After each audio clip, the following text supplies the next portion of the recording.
welcome to my YouTube channel. And for today's video ay gagalain natin itong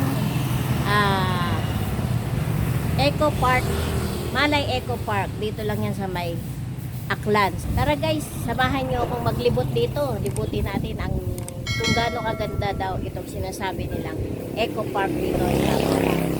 Let's go! Ayan nga po guys, kung mapapansin ninyo may entrance fee ito na 50 pesos kada isang tao. At kung mapapansin nyo rin ang hagdan guys, ang taas niyan. Sabi ng member dito, sabi ng bantay, ay nasa 65 steps daw itong hagdan na to. Si sister tinitingnan yung kanilang old house. Ito yung old house nila. Old house ng sister ko dito sa Aklan. Bahay ng tatay ng sister ko. Ayan. Old house nila yan. Kaya pati yung ito, lupa ko ng tatay binibigyan niya. Pati ito kasama to sa lupa ng tatay binibigay. Dinonate ba? Let's go up. Let's go up the road. Let's go ha. May bantay. Ano to kuya, bantay? Lugi yung makapagpagpapin ha. May bantay. Huwag mga gat yan. Magbabayad naman kami. Babayad naman ako. Magbabayad naman kami eh. Babayad ako. Pwedeng umakyat. Okay.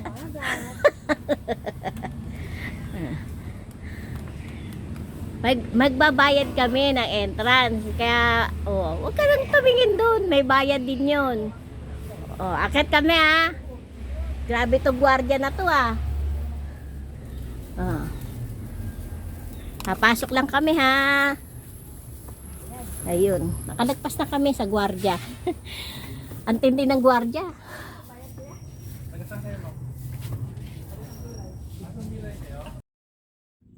At dito naman ay kailangan ilista ang pangalan ng mga guest. At dito rin magbabayad ng entrance fee. Ayan, sa kubo na ito. Sabi pala ni Bantay, yan ni Kuya, ang Eco Park daw ay libre ang entrance kapag taga dito ka sa lugar nila nakatira. Dito nga po sa Katiklan. At ayan na nga po guys, welcome to Malay Ecological Park dito sa Argao, Malay, Aklan. Ang ganda ng kanilang logo, di ba guys? At dito naman sa parte na ito guys, dito naman daw makikita yung, ayan guys papalapit na kami sa na-preserve na pagong na ang tawag daw nila dito ay leatherback sea turtle. Ayan guys, medyo may kalakihan nga naman talaga din ang pagong na ito kung makikita nyo. Ayan guys Ang pagong daw pala na ito ay may bigat na 500 kilograms. At ang ito daw ay nahuli daw ito sa dagat ng Katiklan noong taon ng 2006. Ayan guys Kung makikita nyo yung pagong ayan malaki nga talaga. At kung titingnan mo pa lang sadyang may kalakihan nga. May kabigatan. Ayan guys, lakad-lakad lang tayo guys. Explore natin yung ganda ng lugar. Kung nature lover ka, ma-appreciate mo tong lugar na to. Perfect ito sa mga hangout with the friends, sa mga gustong mag-yoga, meditation. Yan, ganyan. Pwede yan dito guys. Ayan sa dami ba naman ng puno at halaman dito, fresh air talaga guys. Diba? Tingnan nyo yung dahon ang lakas ng hangin. Kung sa Maynila, mainit, ay guys, dito mainit pero hindi ganun kasing init na katulad nga po sa Maynila. Ang Eco Park na ito ay madali lang puntahan kung manggagaling ka sa Katiklan. May mga 15 minutes or 20 minutes nandito ka na sa park na ito. At kung manggugaling ka naman sa Boracay, mga 30 to 40 minutes nandito ka na sa park na ito. Tsaka guys, 50 pesos lang ang entrance fee dito. Dito naman sa bahaging ito guys, ay dito naman yung mga duyan. Yung mga puno, may mga duyan. Ito pala daw yung sinasabi nilang garden swing. Sabi ng bantay dito sa park, garden swing. O, di ba? Ang ganda nga naman, guys.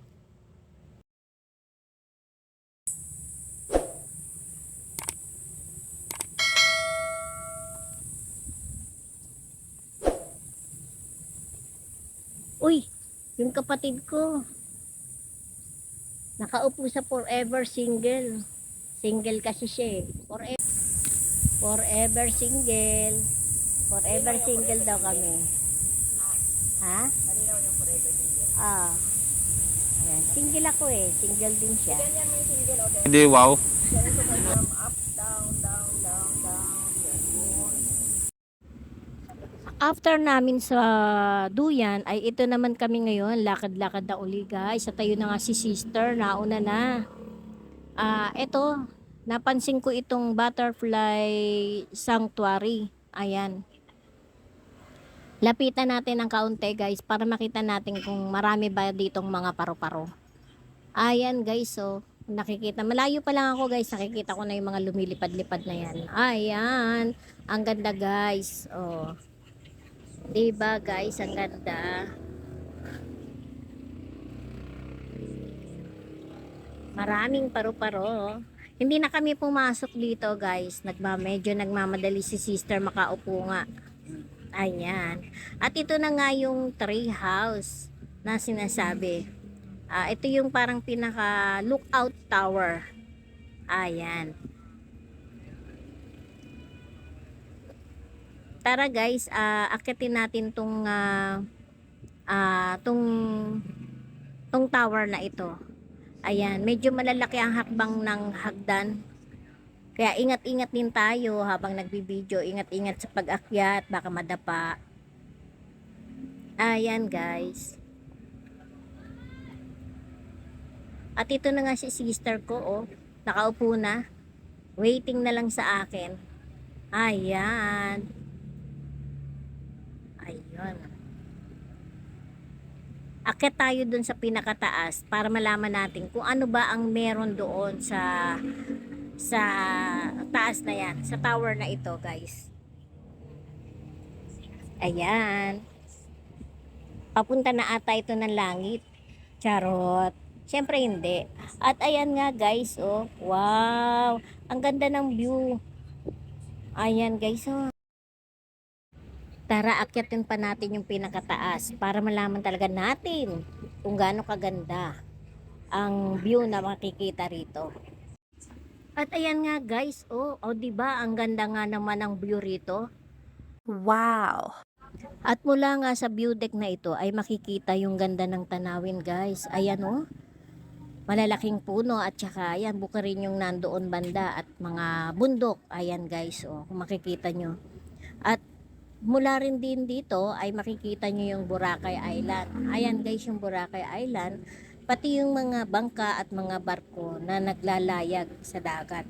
O, diba ang lalim ng aking salita? At ito nga guys, yung mga paraw or mga bangka. Yung mga paraw na yan ay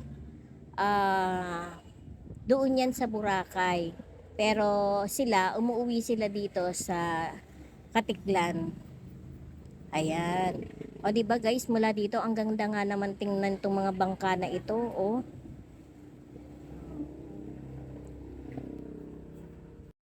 Yung sa lupa ng sister ko, ano yun, ito yung magiging overlooking. Pag magtayo ka ng bahay doon sa lupa niya. Kikita mo sa... O diba guys, ang ganda na magiging resulta kapag binili nyo yung lupa doon ng ate ko. Yan, ganito talaga ang magiging overview nyo. At yung isla na yun, yun lang oh, yung isla na yan. Pwede ka mag-business guys, ayun oh. Isla na yan, Paraw. yan yung Boracay. Business ka ng sailing boat. Ang pinaka-business talaga dito ay magano ka ng paraw. Sailing boat. Yan. Sa English. Nakikita nyo ba yung mga paraw na yan? Oh, yung mga sailing boat na yan, yan. Yan ang pinaka-negosyo yan dito. Katulad nga ng sabi ko sa isa Tayo kong ka vlog. ng 7-Eleven. Katulad ng sabi ko sa isang vlog, ang renta pala rito sa paraw na to ay 2,000 Isang oras. sa isang oras. Eh kung makalimang kliyente ka na lang, kung makalimang kliyente ka na lang, no? Tagda 2,000, eh di may 10,000 ka na. Sa araw-araw mo, 10,000. Oh, sa araw-araw ng 10,000, in 30 days, 300,000. magkano din yun? 300,000. Oh, eh may tax pa yun. Kasi ano na to eh, Yung parking area may bayad. ang Boracay kasi ay kilalang kilala na talaga, lalo na sa ibang bansa. Kilalang kilala na ang Boracay. Ayun ang mga paro. Kaya magandang negosyo talaga yung mga paraw na yan. Sa 300,000 in 1 month, oh. Alisin mo na dun yung 100,000, sa'yo na yun, malinis na. Ayaw pa? Kaya guys, kung may pera ka na rin lang naman, bilhin nyo na yung lupa ng sister ko. May bibili na dito. Yung 800. Ayan guys, ha? Nakikita nyo? At mula rin dito sa tower deck, ay makikita rin natin ang eroplano na maglanding nga po sa Caticlan Airport. At tamang-tama naman guys, at eksakto talaga na may dadaan nga na eroplano. Ayan nga po guys, oh, paparating na yung eroplano. Wait lang natin ng kaunti ah. Ayan nga po guys, oh. Guys, oh, Cebu Pacific. Sure ka? Oo. Ayan guys, oh. Ganda ng eroplano, oh. Linaw ng mata ni Ah, maglanding na yan sa Caticlan Airport, guys. Ayun na. Ayun na guys. Ayan na. Giring, baba na guys. Yan na guys. Di ba guys? Ang ganda. Guys. Sasakay kami doon guys. Yun ang sasakyan namin pag pauwi naman kami ng Maynila. Ayan guys, uwian na. Uwian na, guys. Ayan guys, uwi na kami. Magpahinga muna kami sa bahay. Wait, di ko lang alam kung saan kami pupunta kasi hindi naman ako taga rito. Yung aking tourist guide, yung aking sister. Yung nakikita nyo naman kanina. Ang kubo din naman na ito ay parte rin ng Eco Park. Ayan. Medyo naano lang ako pumasok kasi nga may gamit. Pero ang sabi ng ate ko, kasama daw ang kubo-kubo na ito sa Eco Park. Bakit tayo? Pwede bang pumasok? Tingin lang po. Tingin lang tayo.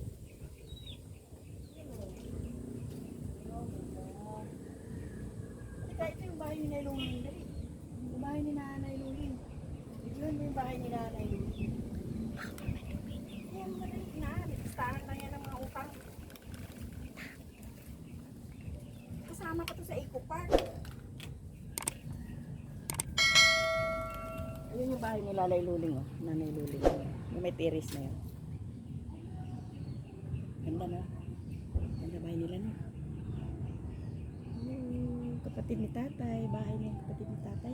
Yan ang kapatid ko guys. Nangunguha ng kamyas. Oh. Tanim pa nila tatay at nanay nining to eh. Oh, ayan oh.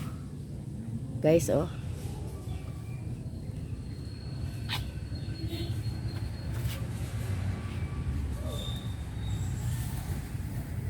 Piliin mo yung malaki guys.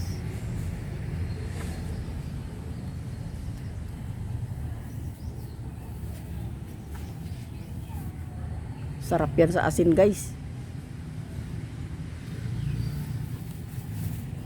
Sausaw sa asin yan guys. Na may suka guys. Pati yung maliliit pwede yun eh. Ano yan eh. Hindi masyadong maasim. Gumawa ka ng maliliit. Hindi maasim yung maliliit eh. Sa ibabaw lang kasi malinis sa ibabaw. Yung nakadikit sa puno may ano eh, may damage. Sa sobrang dami guys, hindi niya malaman kung ano yung kukunin niya.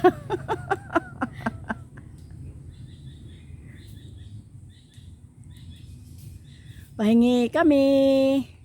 Nakilala mo pa ba ako?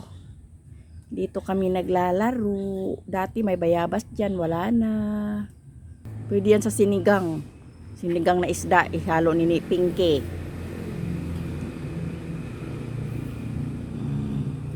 Yan o, yung kumpol yan. Yung mga kumpol na yan, wow, ang dami dyan ah. Yan, sige yan. Oh, halika na. Enough na. Dami guys, oh. Ooh. Ano yan na? Okay guys, hanggang dito na lang ang aming vlog. Thank you for watching. Dito sa Malay Eco Park. Aklan. Okay. At subscribe and share. Ang aming video. Salamat!